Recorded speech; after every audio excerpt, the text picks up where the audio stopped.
Hey, everybody. Welcome back to the Near Memo, the Near Media Podcast with me, Greg Sterling, and the lovely and talented Mike Blumenthal, as always. Now, coming to you with a slightly more artistic angle on his camera there. So I don't fumble as much with the controls. Strictly a cognition thing. All right. And today we've got a bunch of stuff. We did local SEO for good, Bright Locals SEO for good yesterday, and revealed some of our research with Attorney Sync and Mockingbird on legal consumer behavior, both behavioral and attitudinal. We're going to review a little bit of that today. We're also going to talk about the ways in which people are using AI versus Google and how there's a kind of complementary thing that has developed. We'll talk about the antitrust remedies decision that came out I think remarkably just yesterday. And then finally, some interesting stuff that Mike has discovered with a new client, a new SEO client, local SEO client. And if we have time, we'll talk about the report on Siri using Google as the backend for its new, whatever they're calling it, answer engine, world knowledge engine, et cetera, et cetera. So take it away, Mike. So Near Media has been focusing on research for personal injury law, and we're now accepting clients who are interested in this research. We're doing this in conjunction with Mockingbird and Attorney Sync. And there's two aspects of this research. We're doing attitudinal surveys of consumers, many of whom we actually vetted to make sure that they've actually dealt with, were in search of a lawyer in the recent past. And we also are doing behavior research where we're giving people a prompt and seeing how they act on Google. So we've been looking at AI, both attitudes and how Google is presenting AIOs in the search results. And we have some interesting findings. This is from our attitudinal research that Greg did. And clearly there's a growing comfort level. So what's the question here? Before we talk about the slide. So the idea is that we asked people if they had researched the strength of their case. This is people who actually said that they were in an accident, contacted a lawyer. Did you research the strength of your case before speaking to a lawyer? And these are people who said yes, or 61% of them said yes. And then we asked them about how did they do that? Where did they do that? So high degree of comfort with the idea of doing research for a case. And then, like Greg said, we asked them where they did it. And most of them started at Google, although I would say these are not singular answers. They're probably, I think they add up to more than 100. People look in multiple places. It's multi-select, as they say. Multi-select. So obviously, people did do research. Their first default position is going to Google. They did do a significant amount using ChatGPT. Also, interestingly, they did some legal directory research, YouTube research. These are all things that, we've talked about in the past. The directory is a little surprising, just the quantity of it. Clearly, people are doing research, at least in terms of case and sort of the technical issues, but are they using it to find lawyers? And the attitudinal survey they stated that they weren't using AI as a primary way of finding lawyers. And this speaks to just our experience with ChatGPT, is that it is not as good at very low funnel results as, say, Google Local. Google has a tremendous advantage in terms of the local graph, reviews, content, photographs, images, ads in local. And so most people indicated that they didn't. But in actual practice, we know that Google is rolling AIOs into the search results. And we were curious as to when, where, and why, and how.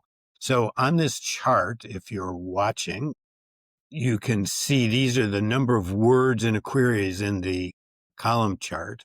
And most queries were 4 words or less. Then 5 and 6 were second most. And then fewer queries that were 7, 8, 9, and 10, 11, 12, 13 words. Typically, the queries broke out into the lower number of words being more commercially focused, locally focused, near me type of queries, including the lawyer, the name of the category and the town. And you can see in this chart that in the queries that were more locally focused, shorter queries, Google showed a predominance of local packs and showed AIOs much less frequently. But when you got to a query length of more than 6, which is when they sort of equalized it in frequency, as you went to query lengths of 7 through 13, Google started showing AIOs significantly more. Now, these queries tended to be more informational, less local. And so Google is showing these, and they were still local queries, but much Yeah, more informationally based. Whoop, the go ahead. universe is local intent. Right. All of it, 100%. Right. The assignment was to find a local personal injury lawyer for a relative that had been in a serious accident, needed your help to find one. And so the intent was local, and Google's still showing AIOs. I mean, I think overall they showed maybe AIOs 30% of the time, give or take. And when people did see them, they found them useful. They used them to sort of position themselves in the context of their query. Did they ask the right things? Did they know the right category? Did they know what to call this type of lawyer? So that Google is trying to bring these in, although typically not bringing them in a way that is impacting the local pack. In other words, only bringing them in sort of after they stop showing the pack, right? So the way to think about it is if the query is very low funnel, super high intent, personal injury lawyers, only in New York, you're much less likely to see a AIO than to see a local pack. Now,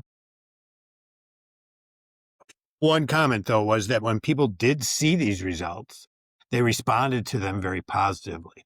They would comment that, oh, that's interesting information. And yes, it confirms that I'm using this correctly. And then or it would tell them that they didn't quite know what they were looking for and they would do another search. So people weren't using AIOs to choose businesses, as we saw in the previous attitudinal slide, but they were using them to provide this guidance, which I thought was very interesting. Go ahead. So there were a few things I wanted to say. It's just like too many things converging in my brain simultaneously.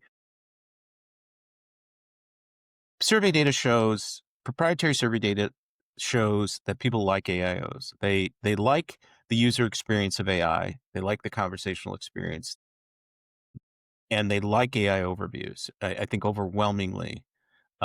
In contrast to SEOs who don't like them because they push everything down the page, the user population really likes AI overviews. One of the things that Google has said, and I think is true, is that users are being trained. This is probably more by ChatGPT than it is by Google itself, but nonetheless, Google is seeing this behavior. Users are being trained to write longer queries. As you get used to speaking more conversationally to a chatbot, you're more inclined to bring that behavior over to a conventional Google search, I think. But it's not exactly clear how frequently that's happening. But I think in general, queries are getting longer. And so what that means, if this is kind of reflective of the general pattern, is that Google will be showing more AI overviews over time. And Miriam Ellis and Darren Shaw at Whitespark did some interesting research around the appearance of AI overviews for local queries and found a pattern of sometimes they're appearing and sometimes they don't. And it was tied to query length, very much like this as well. So this is definitely something to watch. And we'll be talking a little bit later about a real world kind of case study that you're involved with around AI overviews and local business. Okay, so I want to show something which is related to that conversation. Go ahead. It's all yours. Published by Crystal Carter at Wix in a blog post that she did that was talking about AI versus Google usage with some data from Similarweb. And so this is Similarweb data and her chart.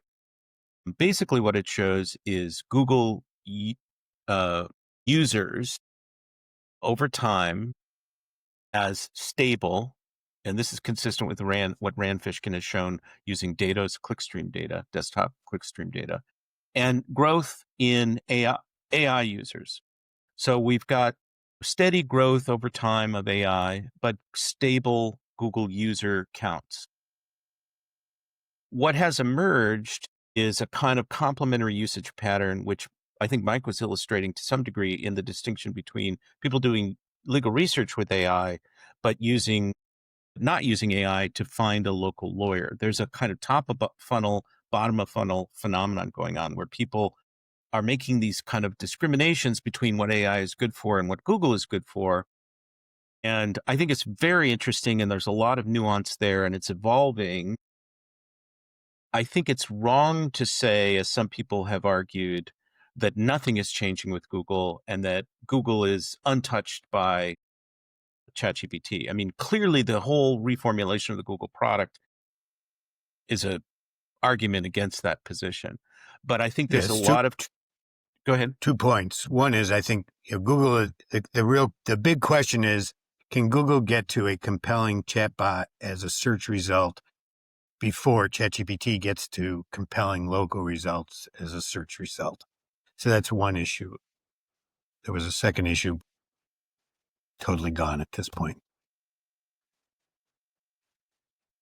Oh, I remember what it is. So Google is this argument of mutual use is based on users, which I think is probably a true picture. But when it comes to queries, Google is stating that queries are going up or staying steady, whatever. But I think that the query question is much more suspect because Yes. Google is optimizing queries by things that never used to be queries are now distinct queries in Google, clicks that never used to generate a new query or generating a new query.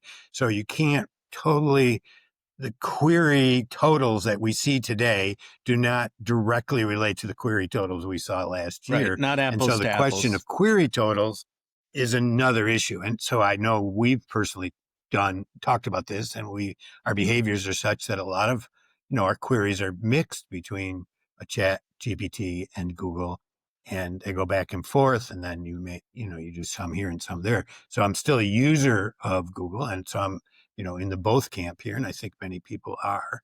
So I do Right. believe that it might be having an impact on query volume, but Google is very careful to restructure their query volume to not upset investors.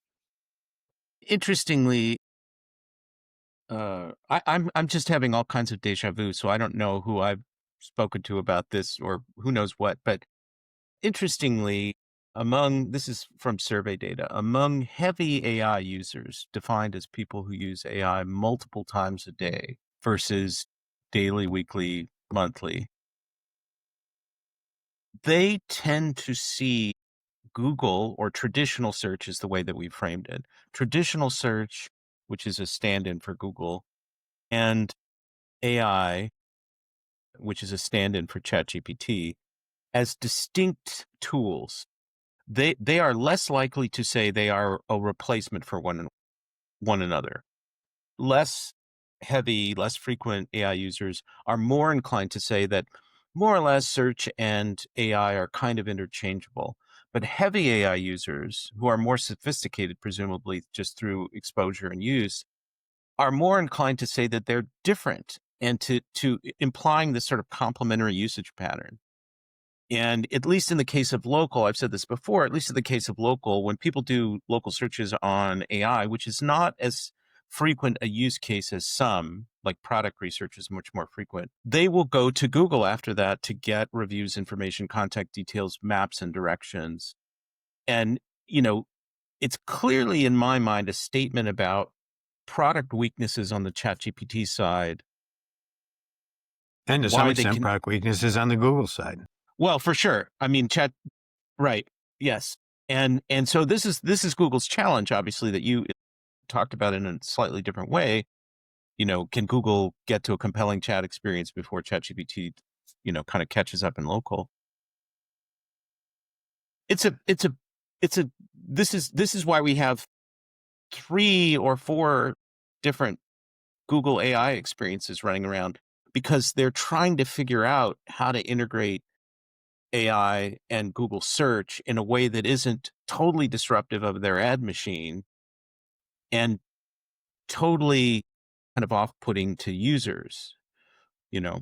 So I think it's a really tricky thing for them. So far, they seem to have weathered existential crisis that ChatGPT presented because their usage is consistent. Although I think frequency is a metric that we may see go down, right? So, monthly active users remains constant, but searches per searcher, notwithstanding the juicing of the search number by Google, may go down to indicate some behavioral change. It's very interesting stuff, and it's a lot more of a nuanced story than Bigger Pie simply or ChatGPT is going to, eat Google's lunch. Although I think that has largely been disproven. And there was some other research that showed that referrals from Google were by Right. far predominant number of web referrals came from Google, a number vastly exceeding those from any of the AI Right. engines. Yeah, I mean, I think Crystal in her blog post using the Similarweb data says that like for every AI user, there are 10 Google users, and there's an overlap. I mean, there's an interesting overlap. I think she says I don't remember what she says the number is based on the Similarweb data, but there's like exclusive AI users, which is a smaller group. There's exclusive Google users, which is a bigger group, and then there's a Venn diagram overlap, which is like 30. I don't want to quote a number because I don't, there are a bunch of numbers running around, but it's a bigger than exclusive AI user numbers, obviously. So the AI universe is AI plus Google users, AI only users, and and Google has some exclusive users and then Google plus AI users. And that is a number to watch, to see those numbers, how they play out over time. Okay, so now let's talk about your SEO client and the prevalence. Oh, let's talk first about the decision and then talk about your client. So obviously yesterday the DC Circuit Court came down with its remedies decision, and this is, 5 years in the making. Came down with its decision, and basically what it said is you don't have to sell Chrome. We're not going to talk about divestiture of Android. What it did is it said no exclusionary distribution deals. So, you can't do a deal like the Google Apple default search deal and compel Apple to keep you as the exclusive provider. Court still allows Google to pay for distribution, but the So in full publisher. disclosure, I own some Apple stock, which did really well yesterday. Well, that's good. How nice for you. But anyway, so what they did say, so they basically denied most of the plaintiff's remedies. What they did say is, But let me just put this in a little bit more yeah, context. I mean, this judge had determined that Google is Google a was monopolist illegal and monopoly, an illegal monopolist that had violated Section 2 of the Sherman Act. doing bad And things. he also recognized that the Supreme Court mandated what he called remedial objective in these cases to terminate the illegal monopoly. In other words, there is Supreme Court precedent that directed him to terminate the To end the illegal monopoly, monopoly. right? In the monopoly, But which he did he not do. wrote, quote, remedies designed to eliminate the defendant's monopoly, i.e. structural remedies, are inappropriate in this case. I mean, despite the fact that law and case law and precedents dictated he terminate these, create The illegal structural monopoly. remedies, he Yeah, chose not to, which is yeah, and which is a which gives the timid DOJ thing. actually room for appeal if they want to. Well, So, he he anyways, he was. I think he was intimidated. Emphasis on the timid by the prospect of being overturned on appeal. I think we're in a very different judicial climate now vis-a-vis corporate behavior because of the election and because of all the stuff that's happened in the wake of the election. And I think that he was worried. I mean, I'm speculating on his state of mind, which is not something I have an insight into. I think he was worried that if he did something too significant, like, hey, you got to sell Chrome, or we're going to take Android away from you if the market share doesn't change, whatever the measure would be. If he did something too strong, too bold, then he would be overturned on appeal. And so he did this kind of pseudo Solomonic, measured thing where he said, "Okay, Google, you're going to have to share some of your search data, not your index, one but some, time, yeah, one time not only, even on a regular basis. right? And we're going to, and what is more valuable is some of the other user data, behavioral data, and ranking signals and stuff like that they're going to have to share. That stuff might be truly valuable to SEOs and give some more insight into the Google algorithm, but it's pretty weak stuff, and it doesn't Well, it's help particularly weak competitors. given that Google is shifting to AI and a whole new algorithm in terms of how information gets in there and gets ranked, even Right. though Google contends that Or they have multiple SEO. algorithms going on. Yep. Right. But what we're seeing is the past algorithm, not the future algorithm. And that's Right. problematic because Google is obviously going to be rolling AIOs out now that they are given carte blanche. They know that their business isn't at risk. Their behavior, it's predictable that their behavior would become more aggressive in terms of AIO presentation. And they have ChatGPT largely to thank for the court's decision, because beneath all the rhetoric about judicial humility and what's appropriate and what's inappropriate is this idea that Google has now a bona fide competitor in ChatGPT and AI more broadly. So we don't need these structural judicial remedies because the market's going to take care of it. That's the subtext, I think, in all of this. And what we just talked about is that AI is not impacting Google's search monopoly. It's creating, I mean, at least at this point, it's creating new behaviors in some context and some top of funnel usage, but it's not impacting overall Google search usage. And it's not, importantly for Google, it's not going to impact their ad revenue at all, it seems. Okay, now let's show your client and what's going on with the AIOs and local. Sure. So I occasionally pick up these very small businesses to help them out with their SEO. And I found this company because they had been suspended. We'd helped them get reinstated in a different business. They decided to create a new business, which is this Summit Holiday Lighting. Now, a couple of interesting sort of backstory here. They started the website in June. They did a White Spark citation campaign in August, and they just verified their local business profile a week ago. And because they had done so much work getting ready at our advice, Google allowed them to verify without going through video verification, which was interesting in its own right. That the trust Google had in this business was very high because they had put a sign up early. They had done the website early. They had done the citations early before they even claimed their listings, which is, I think, a story in itself. So anyways, they went live last week with everything and in a relatively rural area. So it's Dartmouth, Massachusetts area. So in that sense, it's not an urban tale. But and I've been tracking manually some of their search results. So this morning I typed in holiday lighting near Dartmouth, which is a query that typically did not result in an AIO in our research, but now has an AIO in their research in which their position as sort of the premier resource, which is interesting how quickly the profile came up, went live, became sort of the uh, primary profile. Now In again, result, their business name reflects the search query, it's so keyword obviously stuffing. yes, and their brand is Summit Holiday Lighting. Right, So which is not, it's not obvious keyword stuffing, but this particular query, it contains part of their brand in the query. exactly. So it's just fascinating to me, one, that Google is creating AIOs more broadly. It appears, at least anecdotally, whether this relates to the decision the other day or not, we don't know. But it's something that our research hopefully will be looking at over the next few months, is whether or not AIOs are appearing more. We have every reason to believe that they will be. So that's interesting.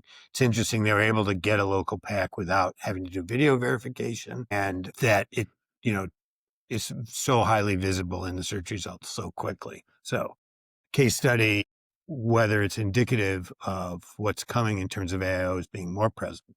I mean, if I were to theorize what Google wants to get to is where AIOs provide a consistent user interface that can deliver a full funnel experience, including ads and links and local results when appropriate. And that Google would ultimately, get rid of a large proportion of this additional information and bring it into a full funnel experience where you understand, you can refine your query and then go into AI mode and ask more questions, whatever.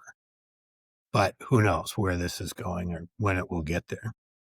I think that, I mean, there's a lot of interesting things about this. One thing is that, this is obviously very powerful for branding and awareness.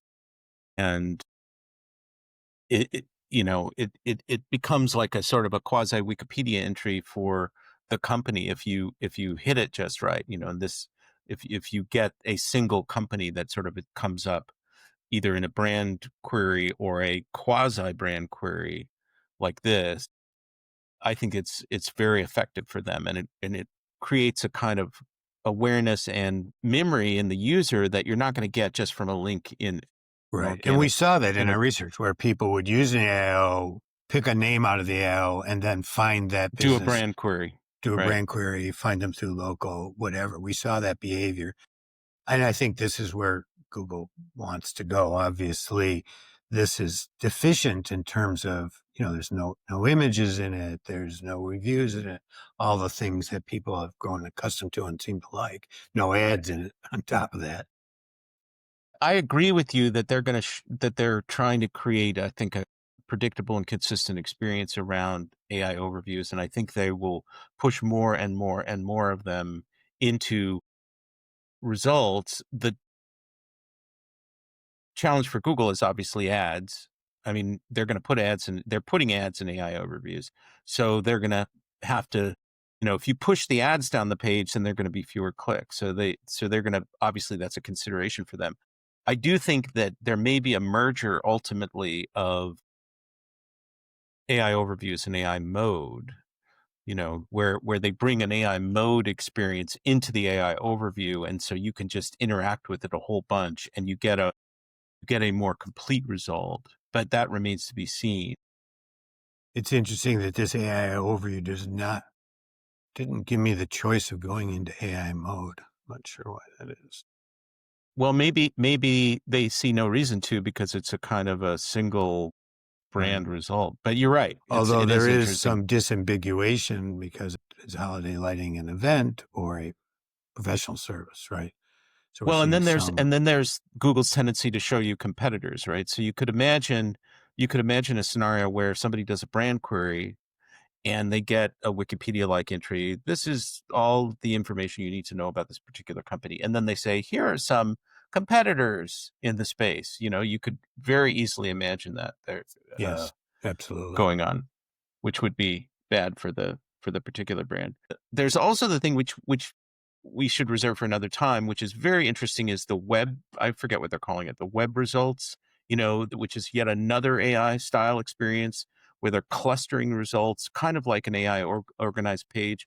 There hasn't been a lot of conversation about that, and that could be a kind of replacement for the SERP itself ultimately. But we'll see. I mean, this is yet another AI interface that Google is experimenting with because it's trying to figure out how do we bring together traditional search and AI and ads without sacrificing revenue, Without in a way that, triggering additional antitrust regulation, satisfying this yeah, but committee that's going to be overseeing them and keeping all of their publishers at least at bay, right? I know they have a lot of legacy issues, both income wise and product wise, as well as social context as a monopoly.